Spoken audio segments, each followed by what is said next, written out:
Hey, it's Sean from the Commander's Brew. We're going to brew around Elminster. Let's go on this journey together. Oh, and Darksteel Eric's here too. Let's get to it. Okay, this is, excuse me, Darksteel Eric here, and as you know, I am the representative of Darksteel Industries. I am technically your boss. Yes, I know, and I do appreciate how you manage from a distance. Yeah, about that. I do have one note for you. I want the show to carry a bit more of an edge, so I'm going to need you to swear. I like a wholesome presentation, for the whole family. I don't think it's my style to swear. Well, that's not your call. Remember, you have to do everything I say because of your sponsorship with Darksteel Industries. So you just want me to randomly swear? Oh, no, not randomly. I'll tell you when. See you soon. Can we get to this deck?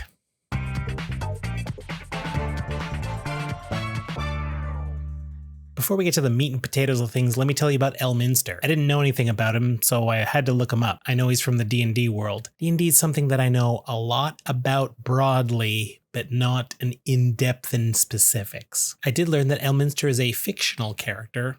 They really say that in the wiki, that he's fictional. Elminster Aumar, born DR 212. He's chaotic good, and he's multi-class. Level 24 wizard, and this is where it gets weird to me. He's also a level 1 fighter, a level 2 rogue, a level 3 cleric, and a level 5 archmage. Like, I knew you could multiclass, but can you multiclass this much in D&D? Or is this that problem where if you try to create rules versions of fictional characters that were already written, then it doesn't really fit? This is why you can't take many IPs and just make them into RPGs. I played a Street Fighter RPG way back in the day, and we all wanted to be Ken or Guile or Honda, something like that. Okay, no one wanted to be Honda. But you couldn't make characters like that. They gave you those characters in the back of the book, and they had like 1 million stat points and 50 moves and 5 stars in every category. Your character could do 2 punches and maybe a kick. No fun. But I digress. What's our version of Elminster like? The Magic the Gathering version. Well, obviously you can be your commander. I wouldn't be talking about him, but I think it's about that static. We're looking to do some scrying, and we're looking to make spells cheaper. I think a very common way to brew Elminster is to just cast super huge spells super cheap, but I don't think that we're necessarily about that. As always here on Commander's Brew, I'm going to explore things. So the first kind of card I want to talk about are little spells that actually profit us mana. If we can spend less mana than the amount of scry it gives, that's profit for the next instant or sorcery. Mystic Speculation probably gives us the best rate because we get 3 mana back by only spending a single blue. That's a net of 2. I mean, you could buy it back and be net 0, but that seems weird to me. Preordain, almost as good, 1 blue to scry 2, then you draw a card, which is nice because it replaces itself. Couple of instants to make mana if we care about doing things at instant speed really bad would be Stand Firm. Gives a creature +1/+1 till end of turn, but that's that scry 2 for 1 white. Similarly, Chain of Memory doesn't really do a lot, but we get scry 2 at instant speed for a single blue. But I think it's worth pointing out that you only get the discount on your next instant and sorcery spell, so you can't chain these together. If you cast a Preordain and then you cast a Mystic Speculation, you've kind of wasted that Preordain because you can't reduce Mystic Speculation. I mean, I guess if you buy it back, but we're still in the same problem we were in before. That's where Omen of the Sea comes in. It's an enchantment that scries us 2. It's got flash as well, so we can do this at instant speed for our instant spells. It's neutral on mana, but it does add up. We get to cast an instant or sorcery to scry a bit, then Omen of the Sea to scry a bit more, and then our next spell will be a lot cheaper. Plus we can cash this in later on. Okay, I've got a really cool angle here, and I normally would save this kind of stuff till the end, but I think it's just too cool. I'm too excited. Let's get to it. Let's take a second and look at Elminster's -3. We're going to exile the top card of our library and make a number of 1/1 blue fairy dragon creature tokens with flying equal to that card's mana value. Now I could just jam in a ton of huge mana spells and hopefully scry to them, and if I don't, I'll just draw them and cast them later, but that tends to clog up the hand. You don't actually want to cast like a 10 mana spell for 10. You want big spells on front that come with some sort of discount. That's where Gate Colossus comes in. It gets 1 less to cast for each gate you control, but how many gates can you do in a 2-color deck? Just 1 or 2, right? No, 8. 8 gates. Isn't that great? Let's not hesitate. Obviously, Azorius Guildgate comes with the deck because it's Azorius, but now we've got things like Citadel Gate and Sea Gate, which essentially turn into Azorius Guildgates, not to mention a bunch of colorless ones like Heap Gate, for example. It's a colorless land, but it comes into play untapped, which is important. We can cycle some mana to make it a different color, or just make a treasure if we're not doing anything with our mana otherwise. That's ramp. And then something like Navigation Orb actually finds 2 basic land cards or gate cards. This is how we get the gate train going. And the other cool thing about Gate Colossus is if we end up discarding it or something like that, if we play a gate while it's in our graveyard, we put it on top of our library. That's prime territory to exile it with Elminster for 8 fairy dragon creature tokens. I love this little group of cards. Real proud of you. Hey, me again, Darksteel Eric, just reminding you to like and subscribe. It really helps out Darksteel Industries. And now 2 ads, 1 fake, 1 real. Are you tired of your house guests or party guests or friends you've invited over leaving early when you don't want them to leave? Well, then you need to order Darksteel Industries' Baldur's Invisible Gate. It's a gate, but it's invisible, and we use Darksteel technology to send sonic waves around the perimeter that you choose so that no one can ever leave that area again, unless you decide they're allowed to. Darksteel Industries, making ethical products on Mirrodin since the year 261 in Mirrodin years. Don't worry about it. And now, the real ad from the Wizard's Tower. WizardTower.com is a great website to go to get content like deck techs and strategy guides, that sort of thing. And not only that, if you're a Canadian viewer, you get the best deal of all. Actual money off your Magic singles if you use our coupon code BREWDOUBLE. That gets you 5% off your Magic singles if you spend $20 or more. And that's no joke. Now, since we're doing a lot of instance and sorcery shenanigans with Elminster, I think I want to lean into the token angle and make even more tokens that way. Talrand, Sky Summoner, a classic. Docent of Perfection. The wizard tokens don't fly initially, but they will turn into little flipped delvers of secrets in no time. And Murmuring Mystic also makes flying creature tokens. I think most of our creature tokens fly. That's a good thing. And in case we had a bunch that didn't, there's always Aven Wind Guide. The flying might be redundant for most of our tokens, but I'll take that vigilance, no problem. And I'm not sure where we're going with this brew, but we gotta keep our eyes on Temet Vizier of Naktamun. Making a token unblockable could be super relevant, but if we just want to attack with a giant small swarm, maybe this isn't what we need. I mean, while we're making tokens, let's run something like Emeria Angel. It makes 1/1 birds whenever a land comes into play. Retreat to Emeria also makes a 1/1 white core ally creature token whenever a land comes into play. Wait a minute. Are we a landfall deck? Felidar Retreat makes 2/2 cat beasts every time a land comes into play, but also, if we've got a fairly wide board with a ton of creature tokens, especially flying ones, I do like the other ability by making them all permanently +1/+1 bigger. We're a landfall deck.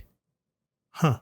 Retreat to Coralhelm fits perfectly because of that Scry 1 option. Now, whenever we play a land, the next instant is 1 cheaper. Non-spell ways to do this is key. Trove Warden is a really interesting card. And as long as we can make sure this dies instead of getting exiled, we'll get all those cards back directly into play. So maybe we need to look at putting a little bit more in our graveyard. Hedron Crab is perfect for that. We're going to play lands, and we're going to target ourselves, and we're going to put 3 cards into the graveyard for that Trove Warden. Now, if you search for Landfall, you're going to run out right about now. But one thing that you mustn't forget to search for, it's not keyworded as Landfall, but when snow permanents come into play. Merit Lage's Slumber. If we make all of our basics snow permanents, except for those gates, because those aren't snow, that's a Scry 1 which plays right into Elminster. And if we get to 10 of them, which isn't impossible, we're going to get a brutal token. This might be one I might want to make unblockable with Temet. Icebreaker Kraken is another perfect example of a card that is expensive up front, but gets way cheaper. I'm happy to play this card for super cheap if we have tons of snowlands out, but also if I see this thing on top, yeah, I'll take 12 fairy dragon tokens, thank you. And as a bonus to run in snow, we got things like On Thin Ice for some nice removal. Winter's Chill. Okay, if you're reading this card on the screen, it's not going to make a lot of sense. I don't even know if you can see this wording. It's so tiny. It's a super old card. It's super weird, but basically you cast this in combat after someone has declared attacks, but before they've declared blockers. And X can't be more than the number of snowlands you control, but I don't think we'll need to make this be much higher than 5 or 6 anyway. So let's say X equals 5, we choose 5 attacking creatures, and for each of those creatures, your opponent has to pay mana or they get destroyed. If they pay 0, they will destroy the creature. If they pay 1, that creature will do 0 combat damage. If they pay 2, that creature continues to attack as normal. They do all their normal combat damage. How much mana do they want to pay for this? I suspect they'll just pay 1 for everything to do no combat damage, eat up half their turn, but at least keep their board. And another weird old card, Sunstone. Repeatable fogs are not to be ignored. It's an onboard trick. Your opponents know about it. So maybe they kind of turn on you and are like, well, if you're going to fog every turn, we're going to come at you with everything we have. But it seems nice to have in your back pocket. Now I am leaning for this theme where I want most of our tokens to be flying. That's just better. So let's talk about some instants and sorceries that actually make flying tokens. Battle Screech is among the best. I'm hoping I can get a discount of 2 because I've scryed 2. So that means for white, I'm going to make 2 bird creature tokens with flying, and then I'm going to flash it back right away by tapping those birds I just made and 1 additional bird or other token or some other white creature to get 2 more birds. 4 birds for white. Pretty good deal. And then something like Release to Memory is an instant that can make us a ton of spirits. It's easy to confuse them all. We can get a ton of spirits with just 1 card, but only if an opponent has a graveyard full of creatures. That doesn't always happen unless we put something like Ruin Crab in. More landfall, more mill, but this time it's each opponent milling 3 cards. It's looking good so far, but I haven't really talked about just getting scry that isn't on an instant or sorcery. If we use Elminster's uptick ability, that's a scry 2 already, but we can find other ways that aren't instants and sorceries to get even more scry to build up a huge discount on our next instant or sorcery. Crystal Ball is among the best. For only 1 mana, we get to scry 2. That's a net gain of mana when it comes to Elminster.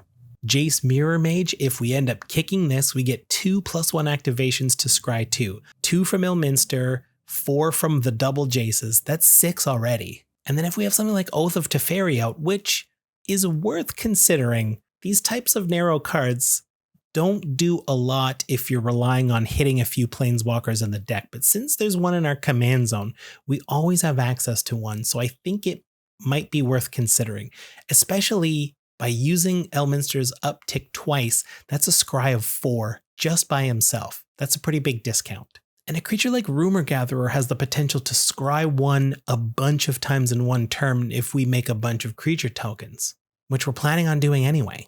I like the idea of -3ing on Elminster to make 5 or 6 fairy dragon creature tokens.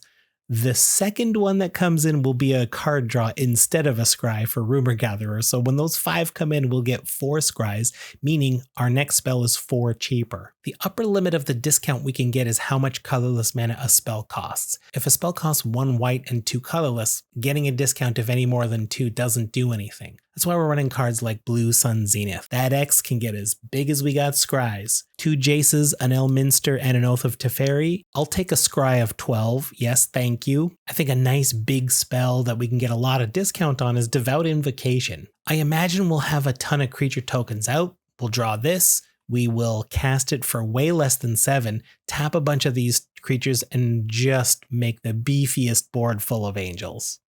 Of course, Approach of the Second Sun is just a nice, easy win con. If we can get a nice discount on this, cast it for 1 and a couple, that's great. It goes into our library 7 from the top. And with all the scrying we can do, we might be able to get this right back on the top of our library almost immediately. I mean, I think we can do this twice in 1 turn. So we're a snow deck, we're a landfall deck, we're a flying tokens deck. I want to add 1 more card to this list. And this might be the sweetest tech in the deck. I've always wanted to do this. Settle the wreckage on our own stuff. Obviously, the main mode of this is just exiling a whole player's board. Yeah, you ramp them a little bit, but you get rid of some brutal threats. But if we're attacking with a whole bunch of 1/1s, we can cast a Settle the Wreckage, exile all these tokens that we didn't have to work that hard to make, and turn them into lands. And because we're a landfall deck, we'll get so many landfall triggers, we'll probably get at least that many tokens back. And the beauty of doing this on ourselves is we can hold on until that end of combat phase, after damage has been done, if that works out for us. If an opponent has no blockers, we can let the damage through, then cast this while combat's still in and still get credit for those creatures. Even if we lose a couple because of a chump here or there, it might be worth it to do that. Elminster. I don't know who you are in D&D. You seem like the most unoriginal wizard with a white beard and a hat. So, I mean, whatever, but you're a pretty fun commander deck. That was fun. Oh, and I haven't sworn yet. I have to swear this episode. So, Feldegriff. Come back next time for another deck tech. In the meantime, you keep being you. The world is a better place because of it. See ya.